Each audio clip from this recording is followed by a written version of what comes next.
Hi guys, this is the start of our third unit in the course. This is all about earth materials, so rocks and minerals. Overall in this unit, we're going to investigate the properties of rocks and minerals. You're going to learn to tell them apart a little bit at least. You're going to understand the formation of rocks, and you're going to look at the technologies that we use on Earth to find rocks and minerals, and we're going to look at the economic and environmental impacts of mining. So our very first lesson is lesson 3.1, and this one is all about minerals. Minerals are the building blocks of rocks. Our learning goals for today are to learn what minerals are and what tests we use to identify them. So minerals are any naturally occurring inorganic solid that possesses an orderly crystalline structure and a well-defined chemical composition. That's a long definition with a lot of terms in it. So let's break that down a little bit. First of all, naturally occurring. That means you have to be able to find it in nature. It wasn't made in a lab. So if you know anything about diamonds and zircons, they are chemically exactly the same thing, except diamonds are found in nature and zircons are made in a lab. So a diamond is a mineral, whereas zircon isn't. They have to be solid, so they need to be solid at room temperature. So ice, not a mineral, even though it's inorganic and naturally occurring. They have to have an orderly crystalline structure. And we'll talk about this in detail in a bit, but that means that the atoms need to be arranged in a repetitive, orderly manner, and this affects the shape of the mineral. They need to have an orderly shape. So minerals that are lumpy and clumpy and don't have a structure aren't minerals. An example of this would be coal. Coal is naturally occurring, it's solid at room temperature, but it has this amorphous structure, so it's not considered a mineral. It needs a well-defined chemical composition, so it has to have a predictable ratio of elements, and typically they're inorganic, so not comprised of carbon and hydrogen. All right, so there are actually a ton of minerals out there. And you might wonder, does Miss Dubois actually have this many minerals sitting in her office at home? No, I actually went to the school and collected a bunch of them so I could make these videos for you. So here we have a bunch of different examples of minerals. This one over here is talc. When you pick it up and touch it, it feels like baby powder because that is the mineral that's used to make up baby powder. This one is gypsum.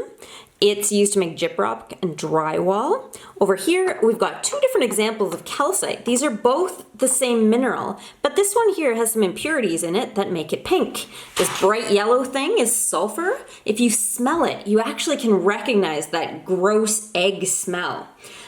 This one here is the most common mineral. It's quartz. It comes in a bunch of different varieties, and we'll talk a lot about that throughout this unit. This one down here is pretty cool. There's a couple varieties of this, but this is called mica, and it really does peel off in super thin sheets that are just about translucent. So I could peel this apart into different flakes. So we've got a ton of different rocks here, minerals here, but this one over here isn't considered a mineral at all. This is coal. And coal, if you look at our list of definitions of minerals, it's an organic material, so it's not actually considered a mineral. Let's focus in on this one right here. This is called halite. If you take a look at it, it's got a crystalline structure. Light kind of shines through it. You can see little facets of it. And if you were bold enough and you licked it, you'd find out it tasted salty. And that's because it really is rock salt. Plain old salt. Exactly the same stuff that's used in cooking. This one's a little bit pink because it's got some impurities in it, but it is the same thing as regular plain old table salt. All right, before we go any further, we need to pause here for a little bit of a basic chemistry review. In order to understand what's going on with minerals, we need at least a basic understanding of like grade 9 or 10 chemistry. So if you haven't taken chemistry in a while, remember that absolutely everything is made up of atoms.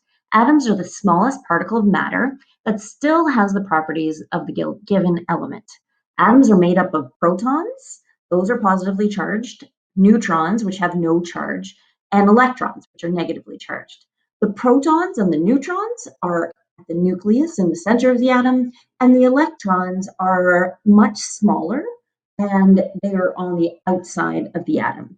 The electrons are what allows the element or the atom to participate in chemical bonds and chemical reactions. So here's our periodic table.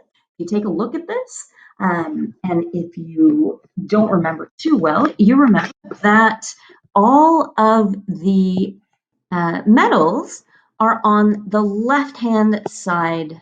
I'm not having very much luck with this. All of the metals are on the left-hand side of the staircase here. And there is a little periodic table in the workspace for this lesson. So you can print your own or download it so you can have a look as well. So all of the metals are on the left-hand side. All of the what we call non-metals are on the right-hand side. Maybe this will help. There we go. So the periodic table that I shared with you guys has a staircase in it. So metals on the left, non-metals on the right. And we know that where things are located in the periodic table allows us to know certain properties about them. So the other thing, the atomic number here tells you how many protons an atom has all the time. And it tells you how many electrons an atom has when it's neutral. For example, beryllium here, it has 4 protons all the time. When beryllium's neutral, it has 4 electrons. If beryllium had an extra electron, it would have a -1 charge. If beryllium had 2 extra electrons, it would have a -2 charge. If beryllium was short an electron, if it only had 3 electrons, it would have a +1 charge. And the charges change because remember that electrons have a negative charge. Okay, that was a quick overview. So let's focus a little bit on the mineral halite. Halite is made up entirely of sodium and chlorine. And if you think back to grade 9 science, you probably spent a lot of time drawing these. They're Bohr-Rutherford diagrams. So here we've got sodium on the left. Sodium has 2 electrons in its inner shell, 8 in its second shell, and only 1 electron in the outermost shell, its valence shell. Remember that atoms want to have full shells. It makes them stable. So the third shell for sodium, it could accept 8 or 7 more electrons, or it could just get rid of this one. And it takes a lot less energy to give that electron away in order to have a full shell than it does to gain 7 electrons. So sodium will be perfectly happy to give away this electron. On the other side, we've got chlorine. Chlorine has 7 electrons in its outermost shell. It only needs 1 to gain a full shell. It will be a lot happier to just accept 1 electron than to give away these 7. So when sodium and chlorine come together, now I have to get rid of my ink from the last one, we see that sodium is happy to give away that electron to chlorine, and chlorine is happy to get an electron. Now sodium, which had an extra electron and gave it away, ends up with a positive charge. Chlorine gained an extra electron. Remember, the electrons are negatively charged, so now chlorine has a negative charge. We know that things with positive charges are attracted to things with negative charges. So it really is this electrostatic attraction between the 2 atoms that holds them together. So this is what we call this electrostatic attraction between the 2 atoms is what we call an ionic bond. And ionic bonds are what you find in most minerals. We also, you may have learned how to do these just with the valence electrons. So in all of these atoms, it really is only the outermost electrons that are participating in chemical reactions. So there's a simpler way of figuring out how things bond together than drawing the whole Bohr-Rutherford structure. Instead, you can just draw what we call a Lewis dot diagram. A Lewis dot diagram just shows you the outermost, electrons. So what that looks like for sodium, here we just put the symbol for the element, which for sodium is Na, and show the number of electrons it's got in its outermost shell. That's just one. So I'll draw one little electron there. Then we draw chlorine. Chlorine, the symbol is Cl, and chlorine has 7 electrons in its outermost shell. So here we've got a sodium and a chlorine. Sodium, to gain a full shell, is happy to give one away. Chlorine is happy to gain one. So sodium gives its electron to chlorine. Chlorine then ends up with a negative charge.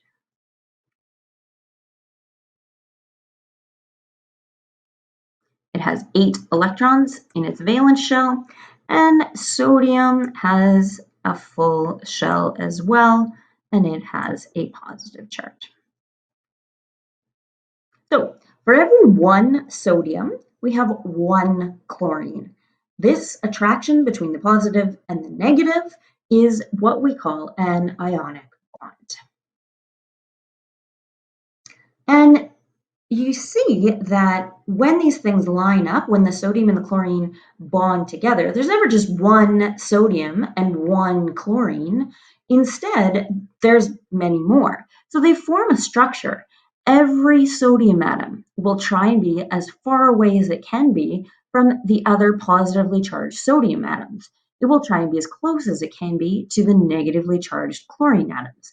So it forms this square or cubic crystalline structure. This is what we call the lattice structure, and it's a very orderly arrangement of atoms. For every 1 sodium, there is also 1 chlorine. And when we take a look back at our definition of a mineral, well, sodium is naturally occurring. You find it in nature. It's solid at room temperature. You know this because, halite or sodium chloride is salt. It has an orderly crystalline structure. The atoms are arranged in this repetitive manner, and that repetitive manner affects the shape of the crystal. Sodium crystals, even if you go pour out some salt in your kitchen, you'll see that salt crystals are very cubic. And it's got a well-defined chemical composition, a predictable ratio of elements. There's 1 sodium for every 1 chlorine. So halite is a mineral made up of sodium and chlorine.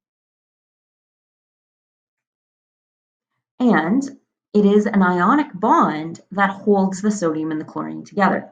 Ionic bonds are where electrons are transferred from one atom to another, and one atom ends up with a positive charge and the other a negative charge. It's the difference in charges that attracts them together. Remember that opposites attract. Sometimes there's more than one atom attracted to another. So our ratios aren't always 1 to 1. Sometimes it's 2 to 1 or 3 to 1, etc. There are other kinds of bonds as well. You probably learned about covalent bonds in grade 9 chemistry or grade 10 chemistry. And this is where electrons are shared between 2 atoms. Instead of one atom giving its electrons to another, 2 atoms share electrons. And metallic bonds happen, between metals. And in these cases, electrons are shared between a whole bunch of different atoms. So here's just some cute little graphics. Here's sodium and chlorine. Sodium gives its electron to chlorine. So what happens? We've got an ionic bond, and you complete me. For covalent bonds, things are a little different. There's a sharing of electrons. Here we've got 2 girls who are both cold. They don't have enough to keep warm, so they put the blanket around both of them to share the electrons. And that's essentially what happens in a covalent bond. 2 atoms end up sharing rather than one giving electrons away to the other. And these covalent bonds, instead of happening between metals and non-metals, like the ionic bonds, covalent bonds happen between non-metals, so the atoms on the right-hand side of the table. So a covalent bond would happen between things like carbon and oxygen, or carbon and chlorine, or sulfur and itself. There are actually over 4,000 different minerals. Most, though, are pretty rare. Only a few dozen are actually quite common, and these make up most of the rocks on Earth. They're known as rock-forming minerals.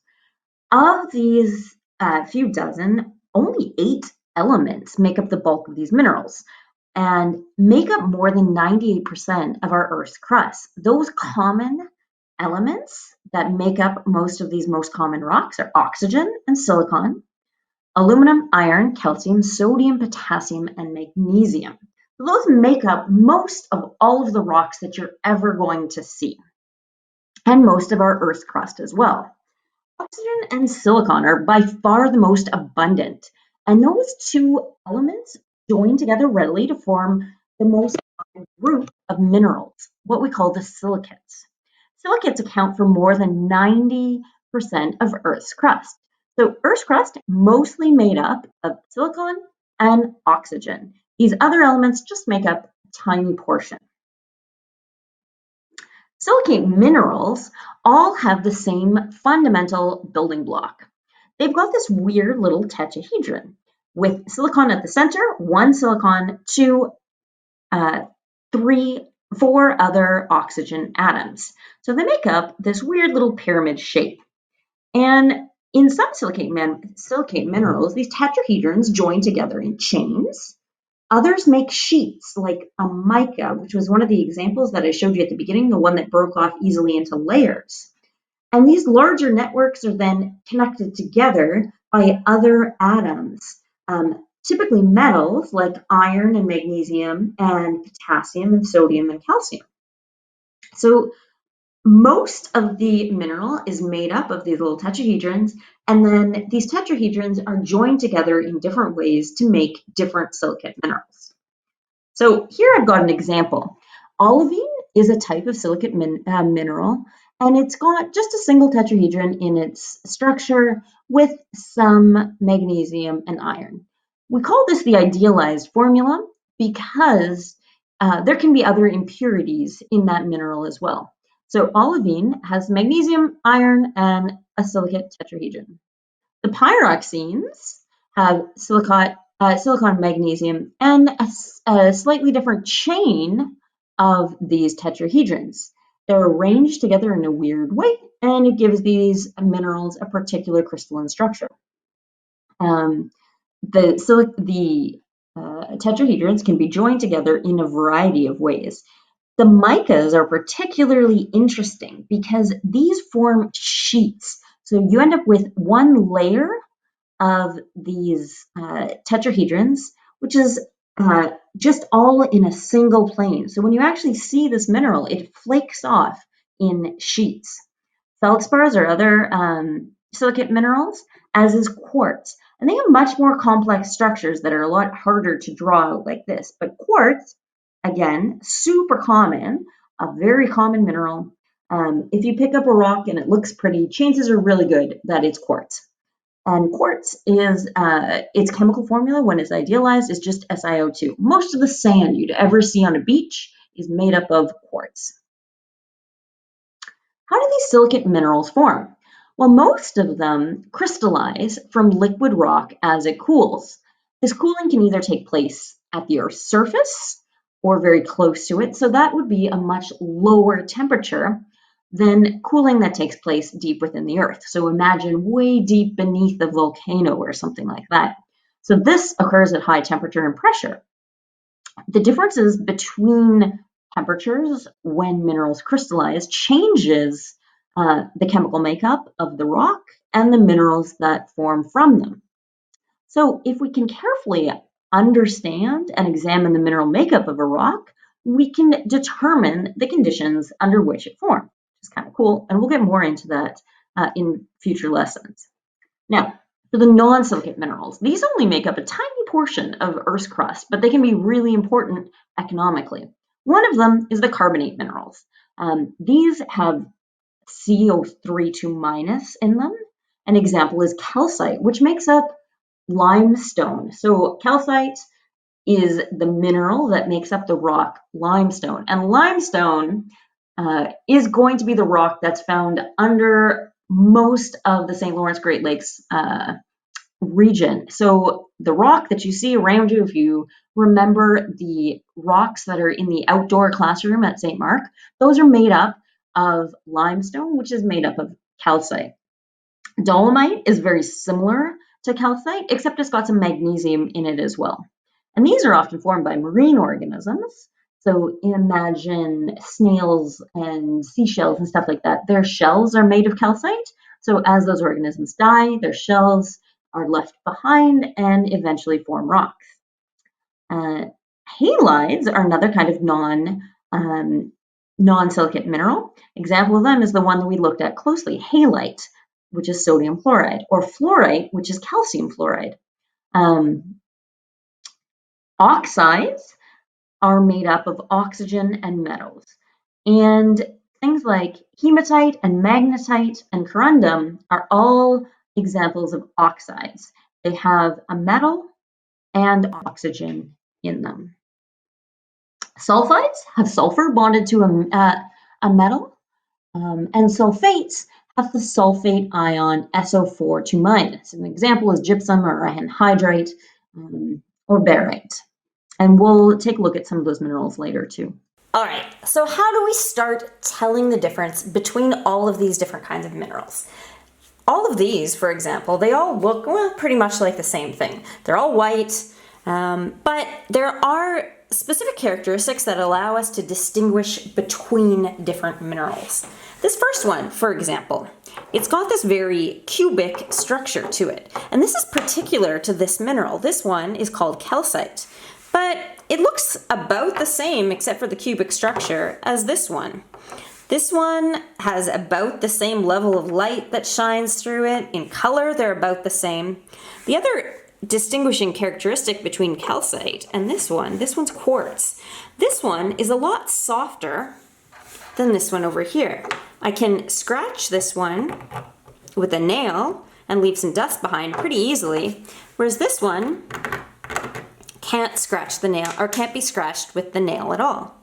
I've also got some other examples over here. This one is corundum, or commonly known as topaz, and this one is also a very hard rock. In fact, it's so much harder than the calcite that it could scratch the calcite, or it could scratch the quartz over here. Then we've got this gypsum here. And this is also a super soft rock that's easily scratched with a nail. So we have a bunch of different tests that we use to distinguish between different rocks. Some have very obvious properties, like this softness and this cubic crystal structure. Some have super bright colors that allow us to distinguish. This one also, if I smell it, it smells like sulfur, so that helps me know that it's sulfur. Some have that cleavage that I showed you, the ability to pull apart. I don't know how well you can see that in the video, but the ability to pull apart in sheets. So there are a couple different rocks or minerals that look like this that can pull apart in sheets like that. So there's also rocks that are magnetic. This is magnetite. If you hold a magnet up to it, you can actually feel it's attracted to the magnet. Then another way to test different minerals is what we call the streak. By rubbing a mineral on a white piece of unglazed porcelain, they will leave a streak behind. And sometimes that streak doesn't match the color of the mineral at all, but the streak color is characteristic for that mineral. So there are a bunch of different tests that we can use to tell minerals apart. The next slides of this slideshow go through these different properties in detail. So you can either just read through the slides or watch the end of the video. At the end, there's an online activity for you to complete. Make sure you try that online activity, fill in your worksheet, and do the assessment questions. All right, we'll carry on from here. There's a ton of these different minerals. A lot of them look pretty similar. How do we tell them apart? Obviously, your first instinct is to go with color, but it turns out that's not always the most reliable. There are a lot of different tests that we can use to tell minerals apart. They have different properties. One of the properties, the optical properties, so luster. The appearance or quality of light reflected on the surface of a mineral is known as luster. Minerals that have the appearance of metals, no matter what color they have a metallic luster. Obviously, this has a metallic luster. If they're tarnished, we say it's a submetallic luster. Pearls have a pearly luster. We use other terms too, like glassy, or this one I would call it, probably called greasy, silky, or dull, or non-metallic. So really, it's just a qualitative word used to describe the way light reflects off the surface. Um, so whether or not they are translucent or transparent or opaque is another property. This one would be translucent. Some light gets through, but not all. And this one is just about transparent. This is an example of quartz, and it's got a very beautiful crystalline structure there. Um, some of them some of the properties we can use too, another optical property is obviously color, but color is not a good diagnostic property because very small impurities in a mineral can change its color a lot. Here, every single one of these minerals is quartz, but this one and this one and this one have very different colors. We also use what's called streak in order to tell minerals apart. Streak is the color of the mineral when it's turned into a powder. To do this, we literally take a piece of porcelain and we rub the mineral on it. The streak that's left behind is a characteristic of the mineral. If something's yellow, it won't always make a yellow streak, and not all minerals will produce a streak, but sometimes that streak is a diagnostic tool. The crystal habit or the shape tells us a lot about what the minerals have. Quartz forms this structure here. So you can tell this is quartz just by looking at the shape of it, whether or not it is clear or dark, smoky like this one. Over here, we've got pyrite. Pyrite forms this beautiful cubic structure. If something's in a cube like that, it's a pretty good clue that it's pyrite.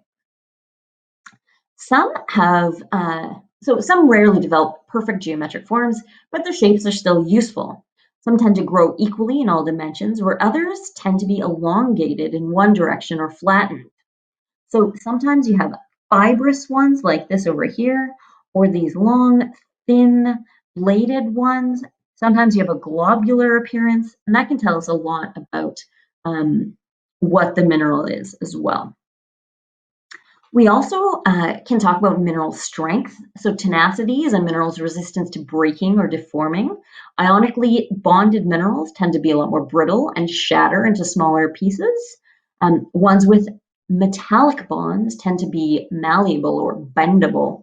Ones that can be cut into thin shavings we call sectile, and ones that will bend and then snap back to their original shape we call elastic. Cleavage is another one. This is an example of that mica that I was talking about earlier. So micas can be split really easily into sheets. It's a diagnostic property that we call cleavage. The way they break is another diagnostic property. Quartz, for example, tends to break and exhibit this curved shape when it does. It's called a conchoidal fracture. And seeing that shape in a rock tells you that it was made up of quartz. And we can also use the hardness of a mineral to determine what it is. So we have what we call Mohs hardness scale as a way of characterizing how hard something is. Very soft rocks like talc, which is really baby powder, have a hardness level of 1, whereas a diamond has a hardness level of 10. Everything else fits somewhere in between, and we've placed the minerals or common minerals in this scale. Then on the right-hand side, we've got common items that you could use to test if something is harder. So if you can scratch it with your fingernail, it has to have a hardness of less than 2.5. So you can scratch gypsum or talc with your fingernail. But you wouldn't be able to scratch calcite with your fingernail. You would, however, be able to scratch calcite with a copper penny. Other properties we look at include density, but in geology, it's much more common to talk about density in terms of specific gravity, which is a unitless number representing the ratio of a mineral's weight to the equivalent volume of water. Essentially, it really is just a different way of talking about density. So that's it for the different ways of distinguishing between minerals. Normally, I would have you guys get together and we'd look at a ton of minerals and you'd tell us apart, but today we're going to have to do that digitally. So head to explorelearning.com and log in. If you've forgotten how to do that, there's a file in the workspace with how to log in and your class password. Then you're going to go to the mineral identification gizmo and use that to complete the worksheet in the workspace for this lesson. Okay, that's it. Thanks, guys.